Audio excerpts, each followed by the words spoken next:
हैं? अच्छा, इसको दोबारा मैं आप एक दफा प्लेटो पढ़ा देती हूँ ताकि आपको क्लियरली समझ आ जाए। जहां से नहीं आएगी मुझसे पूछ लीजिएगा, ठीक है?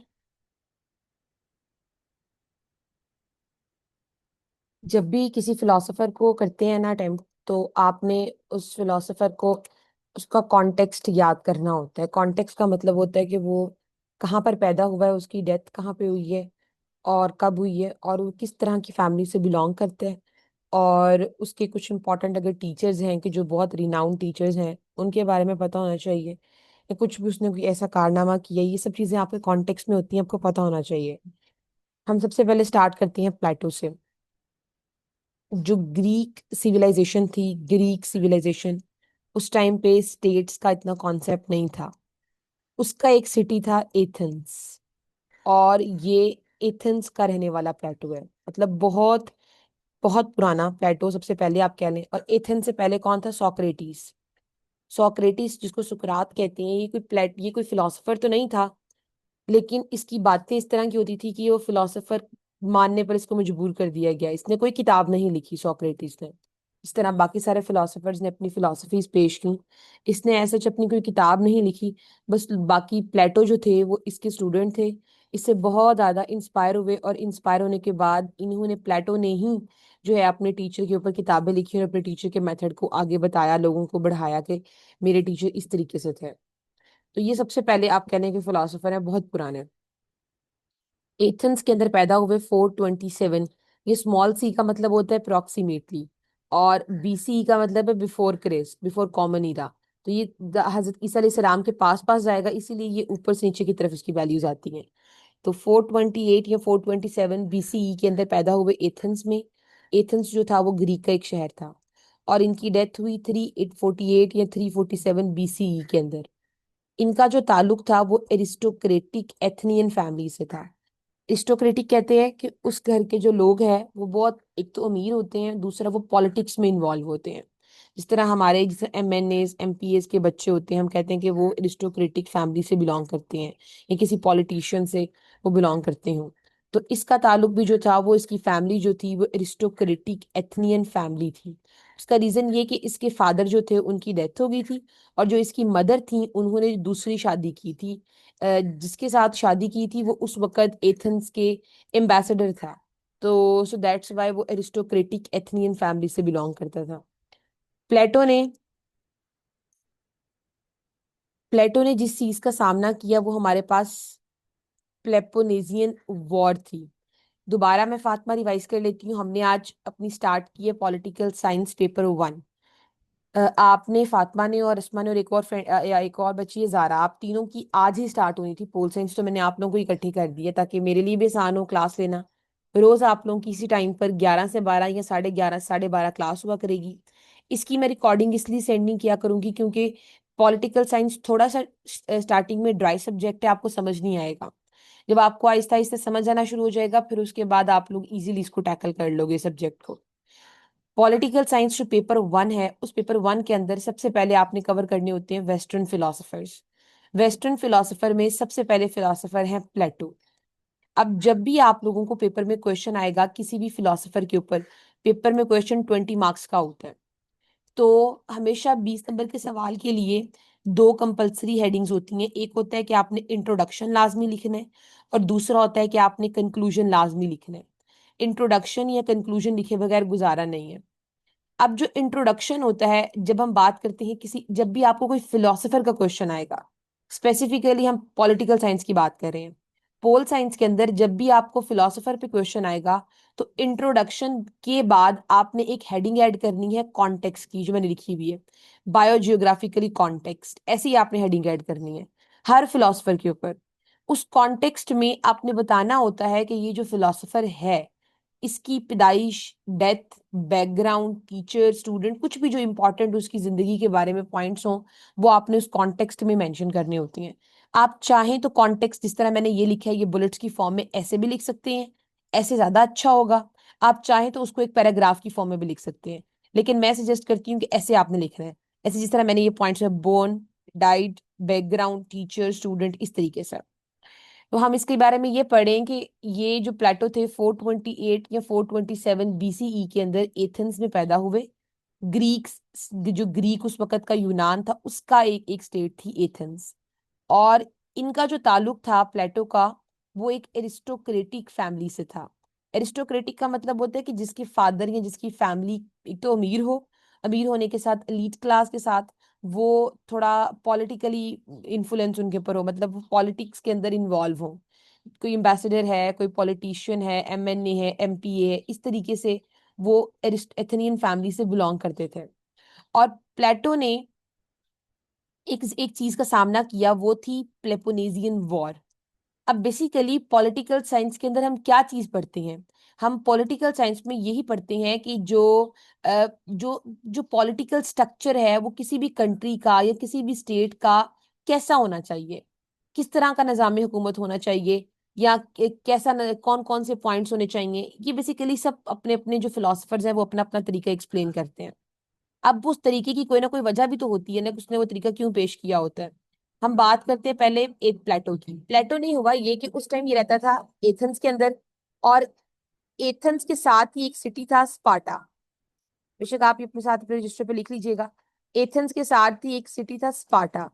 जिस तरह पाकिस्तान की और इंडिया की जंग होती है, इसी तरह उस वक्त एथेंस की और स्पार्टा की 24 घंटे जो थी वो जंग होती रहती थी। ये लोग बहुत ज्यादा लड़ते थे, हर वक्त इनकी जो है ये जंग में इन्वॉल्व रहते थे। उन वॉर्स को प्लेपोनेसियन वॉर्स कहते हैं।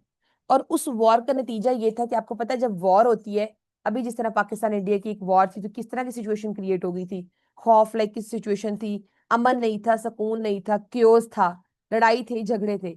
इसी तरीके से उस वक्त वो जो वॉर थी पेलोपोनेसियन वॉर, उस वॉर की वजह से अमन सुकून कुछ भी नहीं था, हर वक्त लड़ाई झगड़े और इस तरह की सिचुएशन थी। तो उस वॉर की वजह से, उस लड़ाई झगड़े की वजह से जो वहां का सिस्टम था ना पॉलिटिकली, वो टोटली तबाह बर्बाद हो चुका हुआ था। तो प्लेटो ने ये चीजें खुद फेस की, इवन कि इसने वॉर में पार्टिसिपेट भी किया।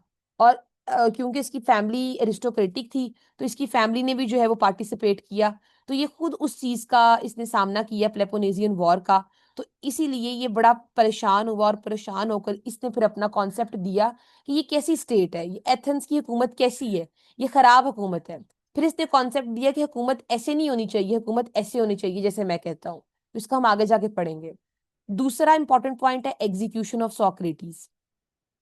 सोक्रेटिस सुकरात को कहते हैं। तो सोक्रेटिस इसका टीचर था, जिसको ये बहुत फॉलो करता था, बहुत ज्यादा। अब सोक्रेटिस बेसिकली वहां के लोगों को, एथेंस के लोगों को एक चीज सिखाता था, इसे कहते हैं मोरालिटी, एथिक्स, एटिकेट्स, विर्चू, उनको ये चीजें सिखाता था। और उस वक्त के जो लोग थे ना वो बहुत ज्यादा जहालत में इन्वॉल्व थे, बहुत ज्यादा जहालत में। वो लोग जो किंग होता था उसको समझते थे कि ये खुदा का अक्स है जमीन के ऊपर। तो बड़े लोग तोहमत परस्ती और बहुत गलत रास्ते के ऊपर थे। तो जब इसने सोक्रेटिस ने उन लोगों की इस्लाह करनी शुरू की, तो वहां की जो गवर्नमेंट थी एथेंस की, उन्होंने सोक्रेटिस पे इस चीज का इल्जाम लगा दिया कि ये हमारी यूथ को जो है वो गलत रास्ते पे लेके जा रहा है। उस वक्त फिर ये एक लॉ होता था कि जिस बंदे को, जो बंदे का जुर्म होता था, उसे या तो वतन से निकाल दिया जाता था, या उसे कहा जाता था कि अपनी मौत खुद चूज कर लो कि तुमने कैसे मरना है। तो सोक्रेटिस ने चूज किया कि वो जहर का प्याला पिएगा। तो फिर इसने जहर का प्याला पिया और ये मर गया। और प्लेटो चूंकि उसका टीचर, प्लेटो उसका स्टूडेंट था, तो प्लेटो को इतना दुख हुआ इस चीज को देख के कि ये कैसी हुकूमत है, ये एथेंस की हुकूमत कैसी है, कैसी स्टेट है, जिसको यही नहीं पता कि सोक्रेटिस सच बता रहा था, जिसने इतने अच्छे टीचर को जो है वो कत्ल कर दिया। तो ये इन तमाम चीजों की वजह से वो इतना ज्यादा डीपली इम्प्रेस हुआ, इन्फ्लुएंस हुआ। उसी इन्फ्लुएंस की वजह से उसने अपना काम किया, अपनी किताबें लिखी। किताबें लिखने के बाद अपने पॉलिटिकल आइडियाज दिए। उसने जो आइडिया दिया उसको कहते हैं आइडियल स्टेट। उसने आइडियल स्टेट की बात की कि स्टेट जो है वो कैसी होनी चाहिए, आइडियल होनी चाहिए। उस आइडियल स्टेट में कौन कौन सी चीजें होनी चाहिए, वो सारी चीजें उसने एक्सप्लेन की हैं। यहाँ तक कोई कंफ्यूजन, कोई क्वेश्चन तो नहीं है आप लोगों का? अस्मा और फातिमा क्लियर हो गए? Yes ma'am clear. और फातिमा आपको? यस मैम क्लियर है, थैंक यू। ठीक है। उसके बाद इनकी जो मेजर वर्क्स है वो इनकी किताबें हैं। अब जो प्लेटो है ना, वो पॉलिटिकल साइंटिस्ट भी हैं और वो फिलोसोफर भी हैं।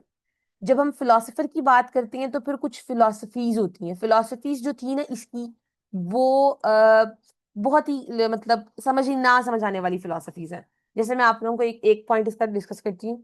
वो कहता है, प्लेटो कहता है, इसकी एक फिलोसफी ये कहता है कि ये जो दुनिया है ना जिसको आप देखती हैं अपनी आंखों से, ये इसमें जिस तरह एक चेयर पड़ी हुई है, एक ट्री है, इंसान है, द कॉन्सेप्ट ऑफ कैट है, ब्यूटी है, जस्टिस है, ये सारी चीजें जो आप अपनी आंखों से या अपनी फाइव सेंसेस को यूज करके देखते हैं ना, ये जो आप इनको देखने के बाद नॉलेज गेन करते हैं, ये सब रियल नॉलेज नहीं है, ये सब फेक नॉलेज है।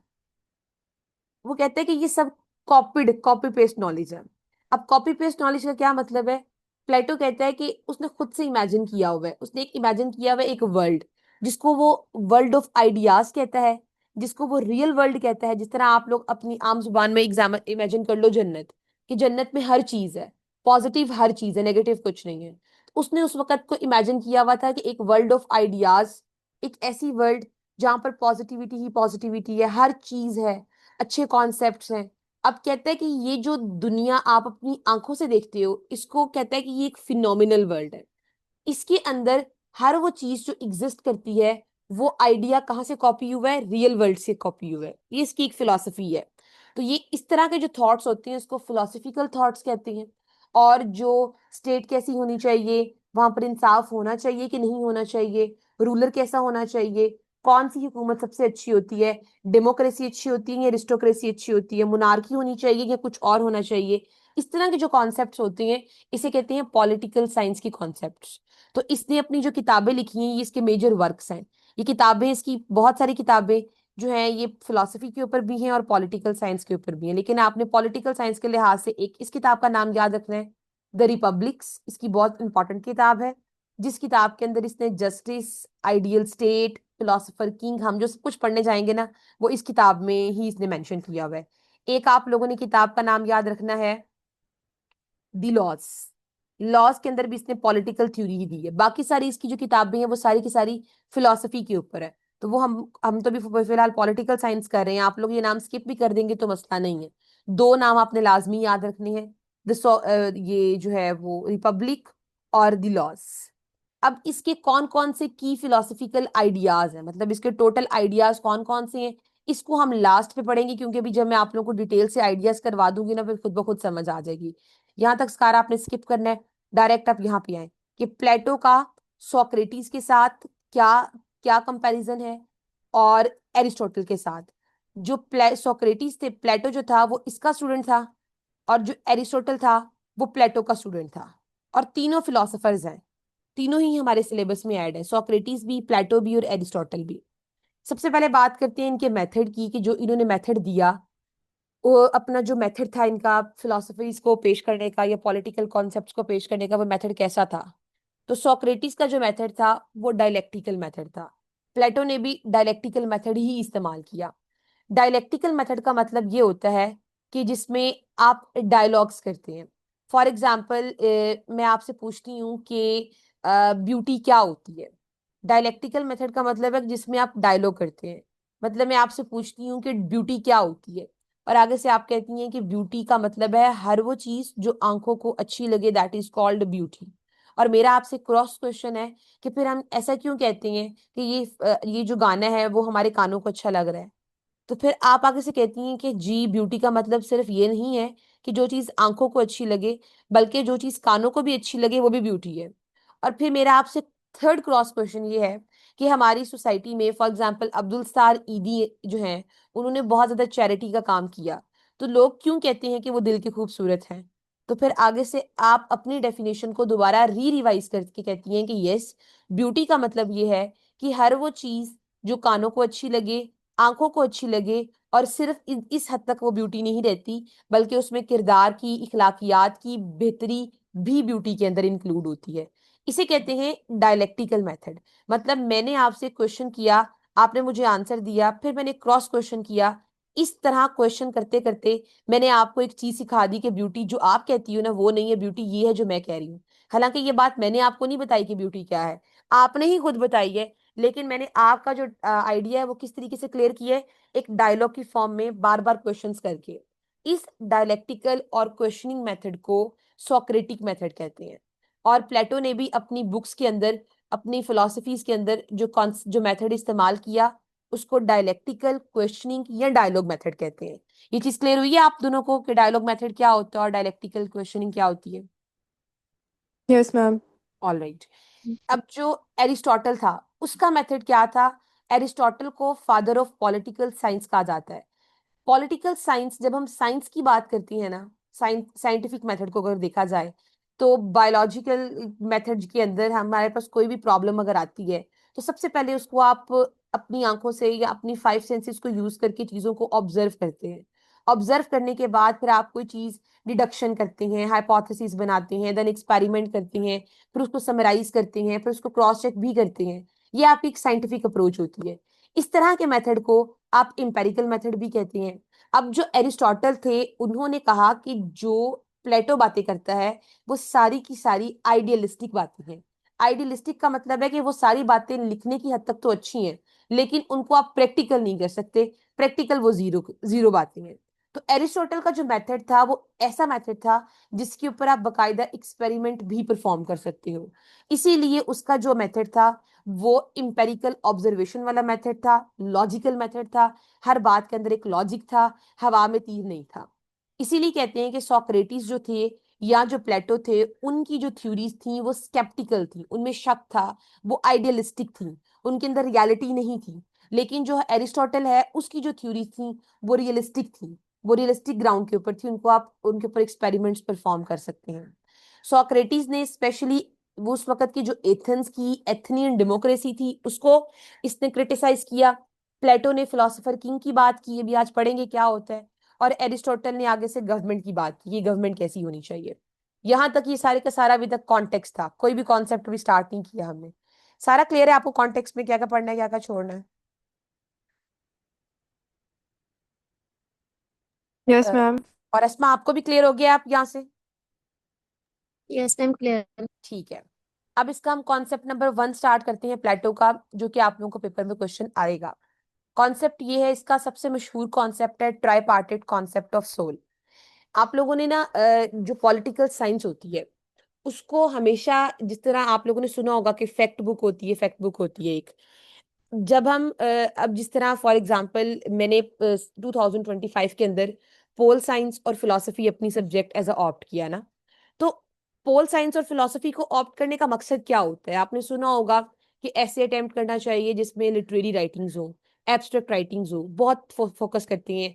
आप एग्जामिनर भी वो चीज लाइक करता है। वो सब कहते हैं कि अपने क्वेश्चन के अंदर फिलोसफिकल अप्रोच ऐड किया करो, फिलोसफिकल कॉन्टेक्स्ट को ऐड किया करो। तो अब हमारे पास इतना टाइम तो नहीं ना है कि हम फिलोसफीज की या सिंपल बैठ के बुक्स पढ़ें। तो आपने करना ये है कि जब भी मैं आप लोगों को पॉलिटिकल साइंस और फिलोसफी जब पढ़ाऊं तो आप लोगों ने जो जो केस स्टडीज होंगी उसको साथ साथ अपनी फैक्ट बुक में ऐड करते जाना है। अब ये जो इसका कॉन्सेप्ट है tripartite concept of soul, इसको आप कहाँ ऐड कर सकते हैं? जब भी आप कहीं पे आपके पास थीम आता है एजुकेशन का, सीएसएस के अंदर ऐसे आपको एजुकेशन का लाजमी आता होता है। आप एजुकेशन का थीम लिखने बैठे, ये कभी भी पाकिस्तान अफेयर्स, करंट अफेयर्स या किसी भी किताब में आपने एजुकेशन की इंपॉर्टेंस की बात करनी है तो आप इसका ये कॉन्सेप्ट ट्राई पार्टेट ऑफ सोल लाजमी ऐड कर सकते हैं। अभी मैं पढ़ाऊंगी तो पता चलेगा ये क्या कॉन्सेप्ट है। तो आप लोगों ने इसकी रेलिवेंसी साथ साथ लिखती जाना है। अब पेपर आ गया आपको ऐसे का, और उसमें आपने अगर फॉर एग्जाम्पल ये वर्ड मेंशन कर दिया तो एग्जामिनर को तो नहीं ना पता कि आपकी पोल साइंस ऑप्शनल सब्जेक्ट है। उसको तो यही लगेगा कि आपने पता नहीं कितनी डीप स्टडी की हुई और कितने के फिलोसफर्स को आप पढ़कर आए हुए हो। तो इस तरीके से इसे कहते हैं कंपैरेटिव एनालिसिस, कि एक सब्जेक्ट का मटेरियल दूसरे सब्जेक्ट में ऐड करना, दूसरे का पहले में ऐड करना, पहले का चौथे में ऐड करना। इससे आपका जो है ना एग्जामिनर के ऊपर इंप्रेशन बहुत अच्छा पड़ता है। उसको लगता है कि पता नहीं बच्चे ने कितना ही डीप पढ़ा हुआ है। उसको इस चीज का अंदाजा ही नहीं होता कि ये इसकी ऑप्शनल्स हैं, क्योंकि हर एक पेपर को चेक करने वाला डिफरेंट एग्जामिनर होता है। तो कंपैरेटिव एनालिसिस साथ साथ आप लोगों ने सीखती जाना है। पहला कॉन्सेप्ट है concept of tripartite concept of soul. Partite का मतलब होता है पोर्शंस और ट्राई का मतलब होता है तीन। यहां से पढ़ने से पहले मैं आप लोगों को वैसे वर्बली कॉन्सेप्ट ये समझाती हूँ ताकि आप लोगों को भूले ना। Tripartite concept of soul का मतलब है कि प्लेटो कहता है कि हर एक इंसान, जितने भी इस दुनिया में इंसान रहते हैं, जो उनकी सोल है, जो उनकी रूह है, वो तीन एलिमेंट से मिलकर बनी है। उसकी रूह में तीन एलिमेंट्स हैं। पहला एलिमेंट होता है रीजन, जिसको हम जहानत कहते हैं, इंटेलेक्चुअल कहते हैं, इंटेलेक्ट कहते हैं। तो पहला एलिमेंट है रीजन। दूसरा एलिमेंट है एपेटाइट। एपेटाइट मतलब भूख, एक ऐसा एलिमेंट जो आपको बताता है कि आपकी नीड्स हैं, आपकी फिजिकल नीड्स हैं, सोशल नीड्स हैं, बॉडीली नीड्स हैं। तो एपेटाइट आपको नीड्स के बारे में बताता है। और तीसरा एलिमेंट है आपके अंदर करेज। करेज आपको हिम्मत, जज्बा, ये चीजें आपको मोटिवेशन, डिटर्मिनेशन प्रोवाइड करता है। तो प्लेटो कहता है कि हर एक इंसान की जो सोल होती है वो 3 एलिमेंट से मिलकर बनी होती है, रीजन से, एपेटाइट से और करेज से। अब वो कहते हैं कि जिन इंसानों के अंदर रीजन ज्यादा होती है, जहानत ज्यादा होती है, जिनके अंदर अक्लमंदी ज्यादा होती है, उन्हें चाहिए कि वो लोग फिलॉसफी पढ़े। वो लोग फिलॉसफी पढ़ने के बाद फिलॉसफर किंग बन जाए। और एक जो आइडियल स्टेट होती है, उस स्टेट का जो रूलर होना चाहिए, जो उसको रूल करने वाला बादशाह होना चाहिए, वो इंसान वही होना चाहिए जिसके अंदर रीजन ज्यादा होती है। क्योंकि रीजन आपको सिखाती है कि राइट क्या है, रॉन्ग क्या है। अगर आप किसी एक ऐसे बंदे को रूलर बना देंगे जिसमें करेज ज्यादा है या जिसमें एपेटाइट ज्यादा है, तो वो स्टेट कभी भी आइडियल स्टेट नहीं होगी। वही हालात होंगे जो आज चल रहे हैं पेलोपोनेसियन वॉर की वजह से। सोक्रेटिस जैसे लोगों को आप कत्ल कर रहे हैं, वही हालात होंगे। तो अगर आप हालात बदलना चाहते हैं तो आपको चाहिए कि रूलर वो इंसान हो जिसके अंदर रीजन ज्यादा हो। इसी तरीके से जिन लोगों के अंदर करेज ज्यादा होती है, उन्हें चाहिए कि वो लोग उस कौम के सोल्जर्स बन जाए, वो उस कौम को डिफेंस करें, क्योंकि उनमें मोटिवेशन ज्यादा है, करेज ज्यादा है। और जिन लोगों के अंदर एपेटाइट ज्यादा होती है, उन्हें चाहिए कि वो उस स्टेट के फार्मर बन जाए, प्रोड्यूसर्स बन जाए। तो उसने कहा कि ये क्लास की स्पेसिफिकेशन के अकॉर्डिंग जब लोग अपना अपना काम करेंगे, जिसके अंदर रीजन ज्यादा है उसको पता है मैंने रूलर की तरफ जाना है, जिसके अंदर करेज ज्यादा है उसको पता है मैंने आर्मी की तरफ जाना है, सोल्जर बनना है, जिसके अंदर एपेटाइट ज्यादा है उसको पता है कि मैंने फार्मर बनना है, मैंने प्रोड्यूसर की तरफ जाना है।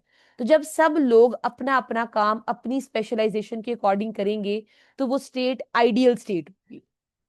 According to Plato, state ideal कब नहीं होती? जब अगला बंदा रीजन वाला अपना काम छोड़ के फार्मर वाला काम करे। जब वो इंटरफेरेंस करते हैं एक दूसरे के काम में, तो वो स्टेट आइडियल नहीं होती। ये इसका एक जनरल कॉन्सेप्ट है जिसको ट्राईपार्टिट कॉन्सेप्ट ऑफ सोल कहा जाता है। ये कॉन्सेप्ट इसने अपनी किताब द रिपब्लिक के अंदर मेंशन किया है। ये कॉन्सेप्ट उसने किस लिए दिया?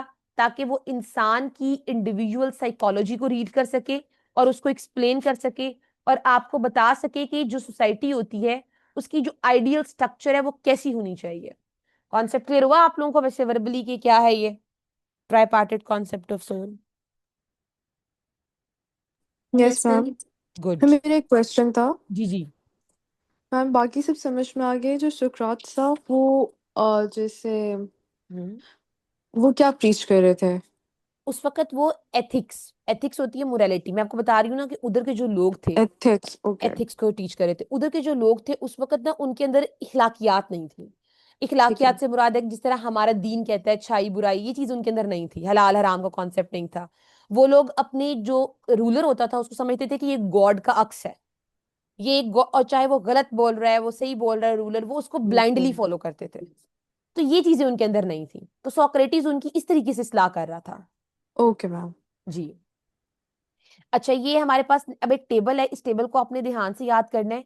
इस टेबल में मैंने ये बताया कि जो प्लेटो था इसने अपनी किताब के अंदर रैशनल मतलब रीजन, रीजन को ही रैशनल कहते हैं, उसके लिए ग्रीक टर्म क्या इस्तेमाल की है? लॉजिस्टिकन। और इसका वो कहता है कि रैशनल का काम क्या होता है? आपको सोचने में हेल्प करती है, आपकी अक्लमंदी को इनहेंस करती है। और जिन लोगों के अंदर रैशनल होती है उसने इसके लिए ना एक मिथोलॉजी के अंदर एक टर्म होती है, उसने चैरियोटियर का वर्ड इस्तेमाल किया है। जिन लोगों के अंदर रीजन ज्यादा होती है वो चैरियोटियर होती हैं, या उन्हें कहते हैं कि वो मैन ऑफ गोल्ड होती हैं, मैन ऑफ गोल्ड। जिनके अंदर स्पिरिट मतलब करेज ज्यादा होती है उनको उसने व्हाइट हॉर्स कहा है। और जिनके अंदर एपेटाइट ज्यादा होती है उनको उसने ब्लैक हॉर्स कहा है। उसने अपनी किताब में एक एनर्जी इस्तेमाल की है जिसको चैरियोट एनर्जी कहते हैं। इसका मतलब ये है कि स्टेट आइडियल तब होगी जब चैरियोटियर जिनके अंदर रीजन ज्यादा है वो किसे रूल करें? वो व्हाइट हॉर्स को रूल करे और ब्लैक हॉर्स को रूल करे। वही वाली बात जो मैंने अभी आप लोगों को एक्सप्लेन की थी। तो वो सोसाइटी ठीक होगी, क्योंकि जो चैरियोटियर है जिनके अंदर रीजन ज्यादा है वो व्हाइट हॉर्स को और ब्लैक हॉर्स को इस चीज के बारे में बताएंगे कि आपने ट्रुथ कैसे फाइंड करना है, आपने डिवाइन राइट कैसे फाइंड करना है। तो जो रैशनल पार्ट है जिनके अंदर रीजन ज्यादा है जब वो इन दोनों को चलाएंगे, व्हाइट हॉर्स और ब्लैक हॉर्स को, तो वो स्टेट क्या होगी, वो एक आइडियल स्टेट होगी। और इन तीनों को अपना अपना काम परफॉर्म करने के लिए क्या चीज चाहिए, दैट इज जस्टिस। जस्टिस ही जो है वो तीनों को बताएगा कि तुम्हारे अंदर रीजन ज्यादा है, तुम ट्रूथ विजडम की तरफ काम करो, तुम्हारे अंदर स्पिरिट ज्यादा है, तुम राइट डिसीजंस, तुम जो है वो उसकी तरफ चले जाओ, सोल्जर की तरफ, तुम्हारे अंदर एपेटाइट ज्यादा है तो तुम उसे कंट्रोल और मॉडरेट करके तुम प्रोड्यूसर बन जाओ। तो ये रीजन ही जो है आपको गाइड करता है। तो उसने कहा है कि जिनके अंदर रीजन ज्यादा होती है वो सोसाइटीज में रूलर्स बन जाते हैं, जिनमें स्पिरिट ज्यादा होती है वो सोल्जर्स बन जाते हैं, जिनमें एपेटाइट ज्यादा होती है वो वर्कर्स और फार्मर्स बन जाते हैं। इस तरीके से जो स्टेट है वो अच्छी स्टेट होती है। तो यहाँ तक मैंने आप लोगों को कवर करवा दी है, यहाँ तक आप लोगों ने करना है, फर्स्ट लेक्चर जो है आप लोगों का क्लियर हो गया?